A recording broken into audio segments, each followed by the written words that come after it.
Eu sou o professor Paulo Romeiro, do Centro de Educação, Filosofia e Teologia da Universidade Presbiteriana Mackenzie. E este é o programa Redescobrindo a Reforma, produzido pela TV Mackenzie, para comemorar o aniversário de 500 anos da Reforma Protestante. Foi em 31 de outubro de 1517 que Martinho Lutero, segundo muitos historiadores, pregou suas 95 teses na porta da igreja de Wittenberg, na Alemanha. Com isso, Lutero conclamava a todos para que voltassem à centralidade da palavra de Deus na pregação e também na prática da vida cristã. Mas a reforma protestante não influenciou apenas a questão religiosa.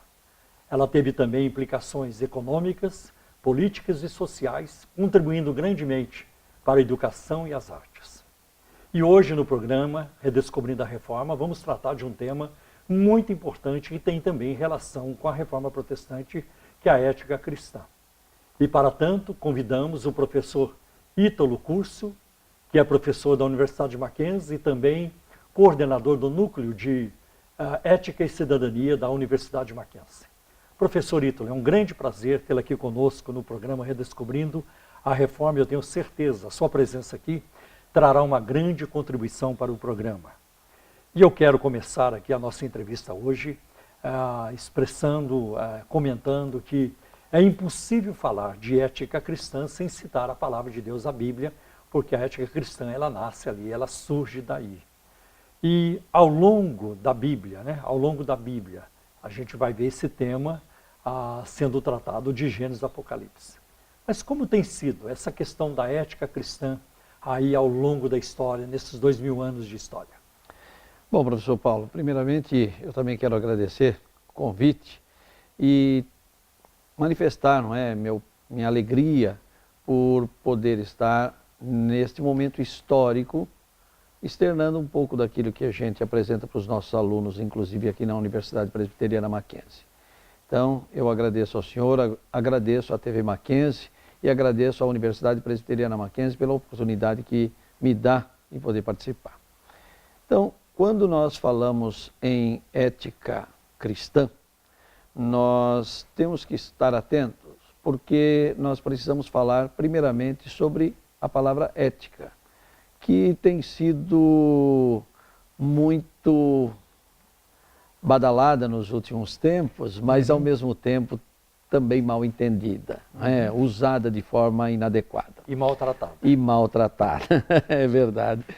Veja que o conceito de ética, na verdade, ele é trabalhado dentro da filosofia. A ética é considerada um dos ramos da filosofia. E a ética, na sua fundamentação toda, ela vem sendo estudada desde a antiguidade. Os antigos filósofos gregos já tratavam da ética como fundamentação da própria filosofia, ou uma das fundamentações da própria filosofia. Nesse sentido, nós precisamos lembrar que ética é muito difícil definir. Eu costumo dizer que eu prefiro conceituar a ética do que propriamente defini-la. Tanto é verdade também que os cursos de filosofia, os mais diversos cursos de filosofia que nós temos no país e no mundo, eles enaltecem a ética tanto que chega a se estudar a ética 1 ou 2 anos dentro de um curso de 4. Então é muita coisa para se estudar, é muito difícil de definir. Os próprios filósofos que se aprofundam nisso têm dificuldade para externar tudo o que a ética apresenta. Mas, grosso modo, nós poderíamos dizer que a ética é um conjunto de princípios e valores que decorre de uma cultura.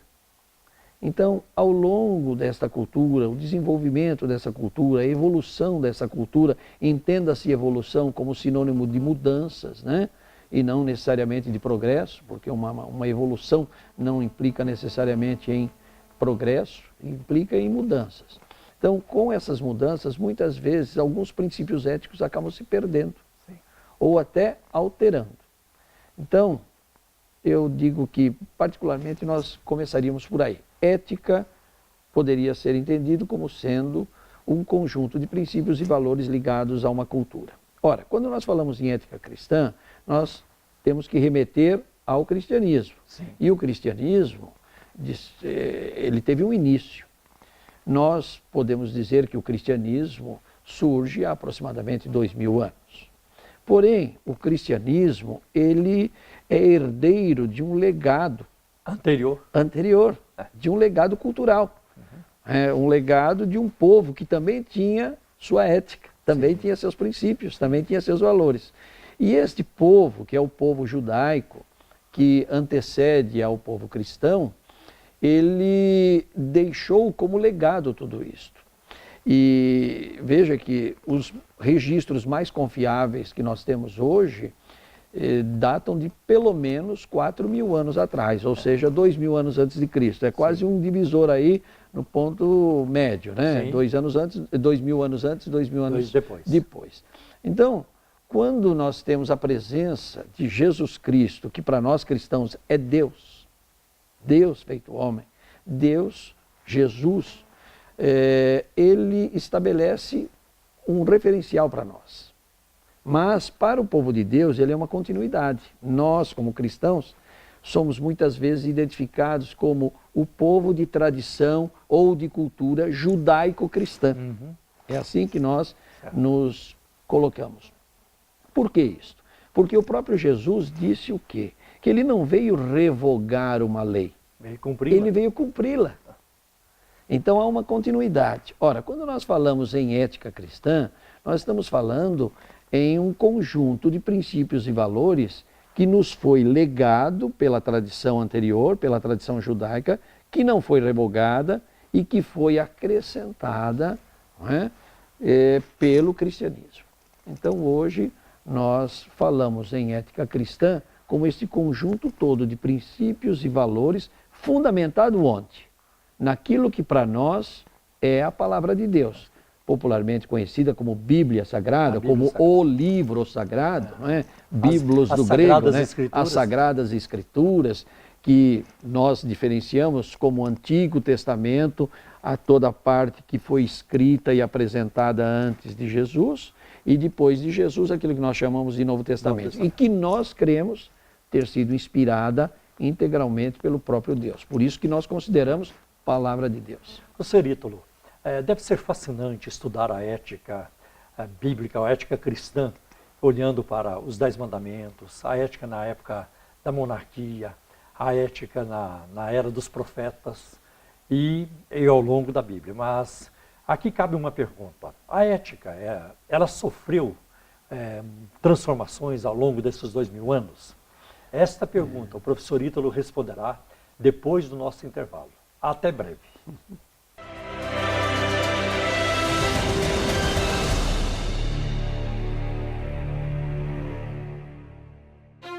Cristianismo Reformado, uma história contada por meio da filatelia, de Maurício Melo Menezes. O livro convida o leitor a descobrir um pouco mais sobre a rica história da Reforma, contada por meio de imagens filatélicas da coleção do autor, inteiramente dedicada ao tema.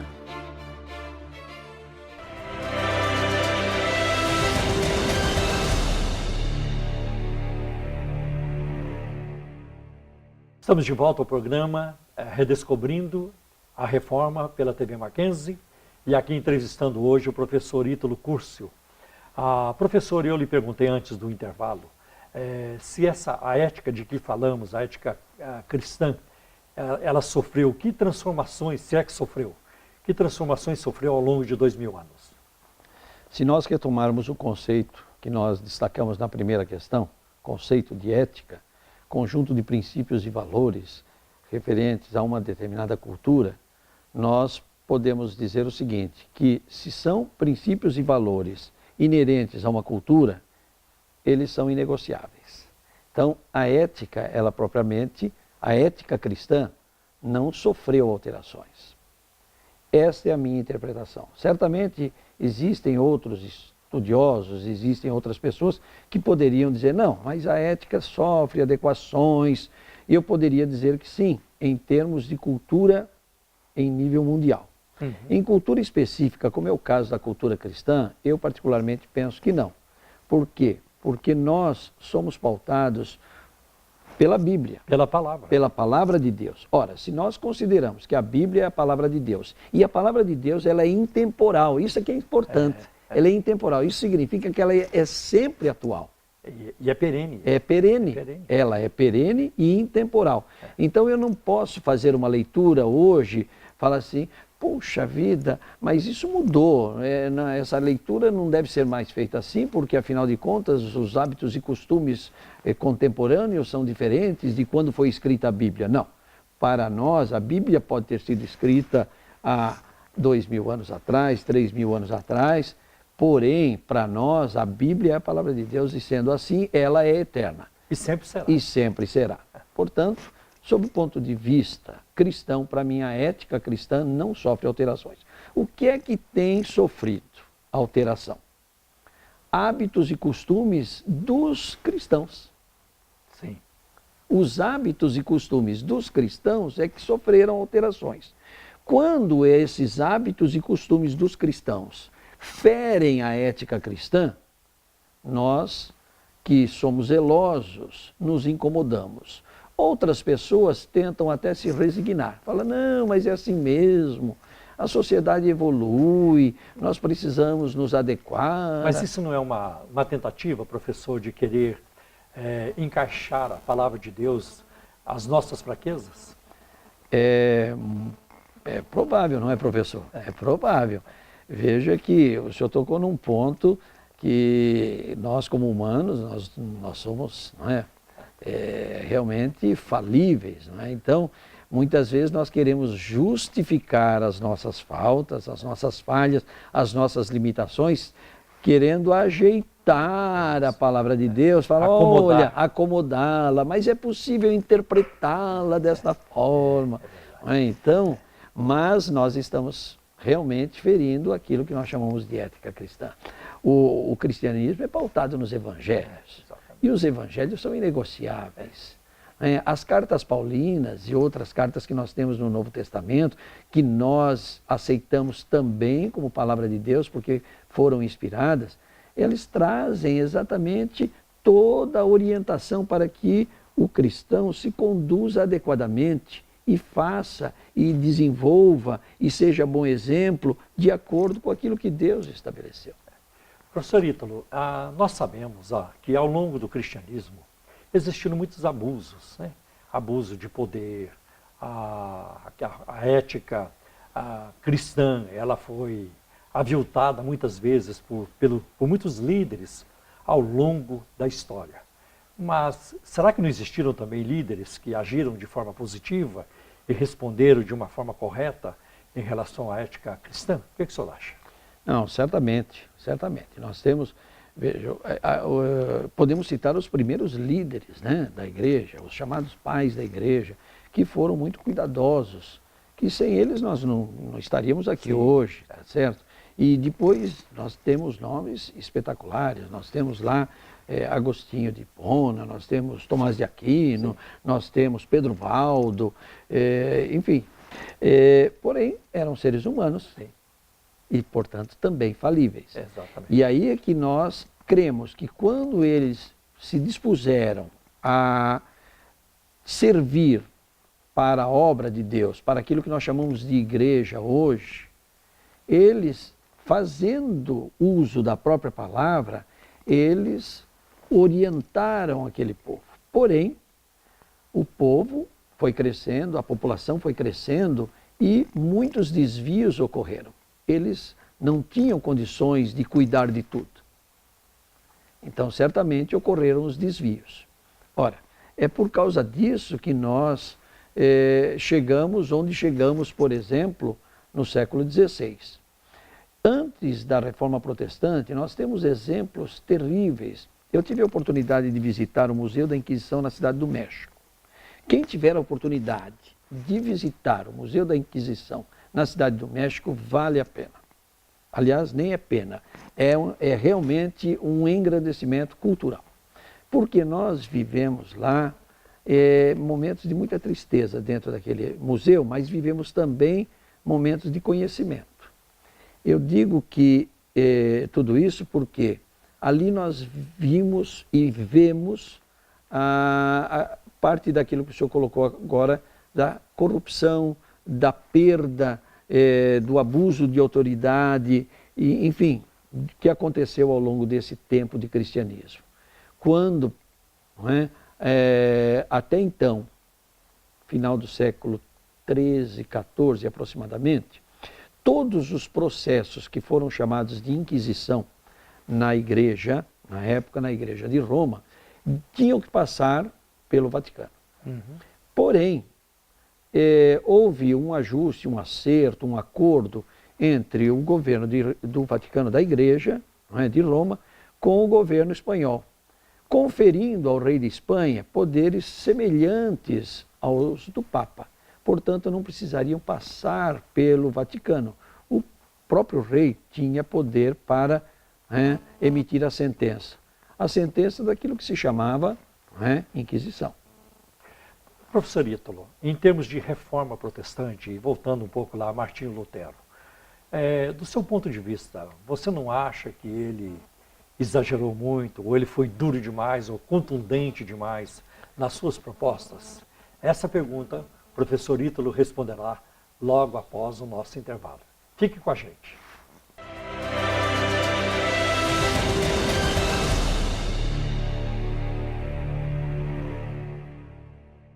Coleção Fundamentos Cristãos. Obras acadêmicas com visão cristã de mundo. Educação escolar cristã. História, conceitos e práticas pedagógicas. Organizado por Davi Charles Gomes. Da abordagem histórica da educação cristã às questões filosóficas da prática educacional, livro destinado a educadores de instituições de ensino que buscam a excelência na educação aliada à cosmovisão cristã reformada.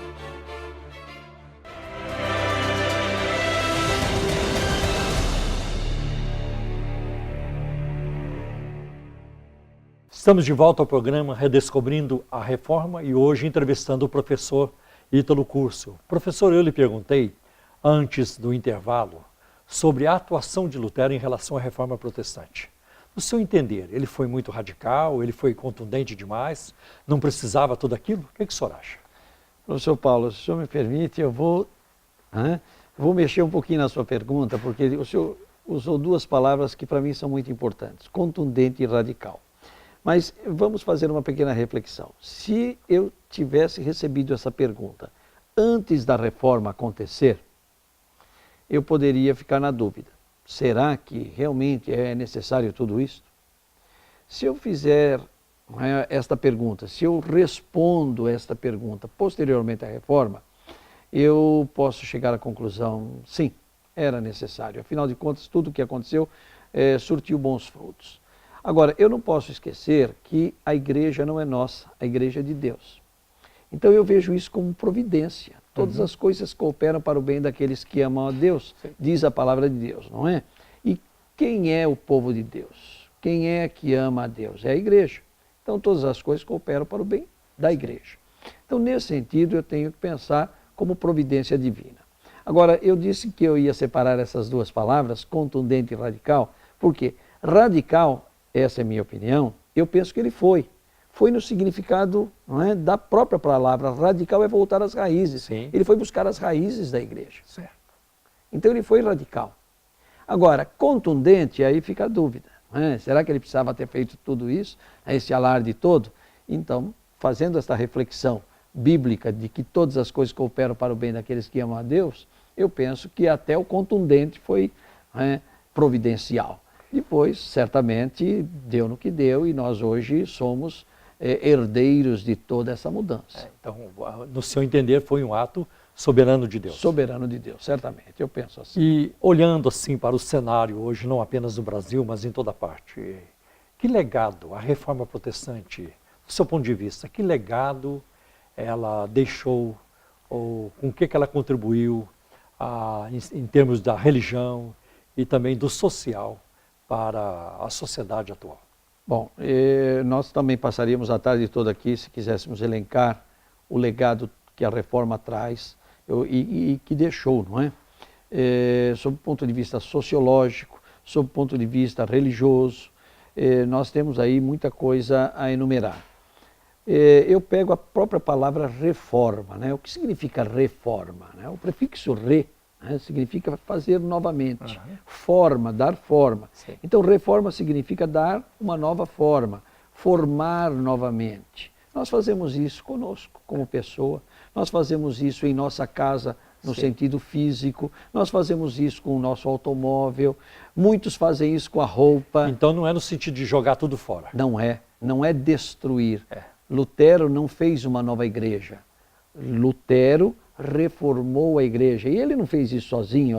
Nós devemos lembrar que ele deu o pontapé inicial. Sim. Não é? E se fosse só ele, talvez não teria logrado o êxito que nós hoje contemplamos. Ele teve seguidores que se sentiram movidos, motivados, e aí, nesse sentido, novamente, eu penso na providência divina, quer dizer, outras pessoas que vieram e deram continuidade. Qual legado nós temos aí? Primeiro, que é necessário rever o que nós estamos fazendo, em todos os modelos. Modelo familiar, modelo social, porque nós temos... Educacional, nós temos princípios e valores, e eu repito aquilo que nós falamos já há algum tempo, ainda hoje, de não negociar princípios e valores que são chamados de ética cristã. Então, se a humanidade se desviou, alguém chegou e percebeu tudo isto, esta mudança, na verdade, foi necessária para que nós retomássemos esses princípios. Então, o legado sociológico, por exemplo, é de que a sociedade precisa rever. Eu nem sei se é de tempo em tempo, mas em algum tempo ela tem que rever. Em algum momento ela tem que rever. Então, a prática da reforma, ela não vale só para a igreja. Então, esse é o grande legado. Muito interessante. Agora, o outro legado que eu vejo é pontual. É o legado realmente da nova, do cuidado, vamos dizer assim, que ele teve em retomar modelo original da igreja. Então ele enalteceu a palavra de Deus, ele centrou a pregação na palavra de Deus, aquilo que nós hoje popularmente chamamos de achismo, né? Tem muito achismo por aí, e na época tinha muito achismo. Então ele retomou a palavra de Deus na sua essência, aqueles desvios que ocorreram 1500 anos de igreja até então, né? Ele retomou, ele trouxe para o centro novamente. E aí é que ficou a dúvida, será que ele precisava de toda esta contundência? Bom, alguns historiadores, e eu digo que a maioria deles, pelo que nós vemos na literatura, entende que Lutero não queria que o movimento fosse como foi. Por outro lado, a Igreja de Roma, ela quase que forçou isso. Porque ele se sentiu realmente, aí sim, excluído. E aí nós temos este resultado.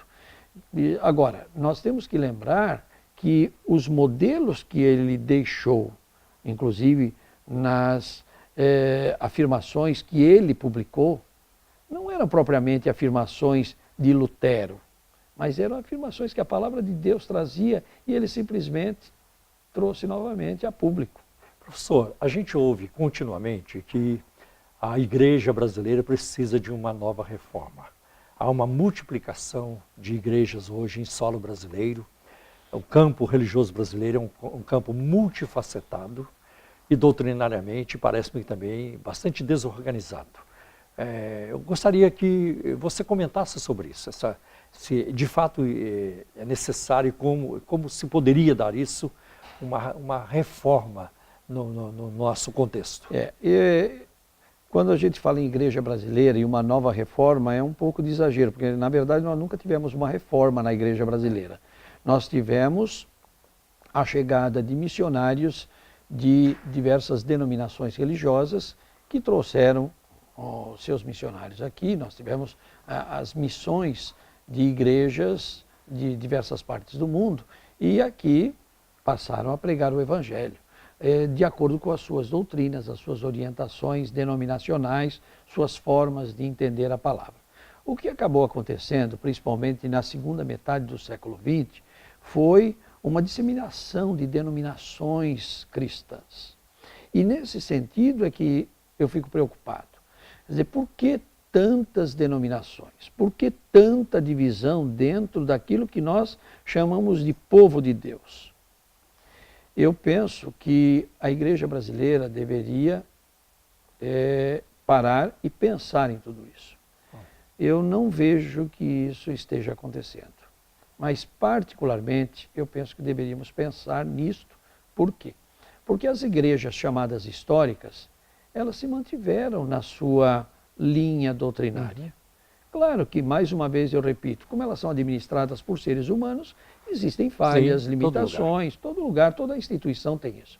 Mas as igrejas históricas preservaram a sua doutrina e caminham. Nós conhecemos aqui diversas igrejas que preservam seus princípios, seus valores. O que é que acabou acontecendo, principalmente na segunda metade do século XX? Que aquelas igrejas que vieram para o Brasil, independentemente da linha doutrinária, se nós falamos de igrejas calvinistas, wesleyanas, luteranas, anglicanas ou mesmo as pentecostais, e nós tivemos depois o neopentecostalismo que trouxe, digamos assim, essa divisão. E essa diversidade. E essa diversidade. O problema que me preocupa ainda mais é que essa disseminação de denominações criou um sincretismo protestante. Isso. Ora, nós éramos os que condenávamos o sincretismo religioso em relação à Igreja de Roma quando veio para as Américas. E hoje? Hoje nós fazemos isso com o que nós chamamos de evangélico. Professor, o assunto é muito empolgante, mas nosso tempo não permite continuar. Que pena. Agradeço muito a sua presença, a sua participação no nosso programa e que Deus abençoe grandemente a sua vida. Amém. Muito obrigado pela sua audiência. Até o nosso próximo programa, Redescobrindo a Reforma.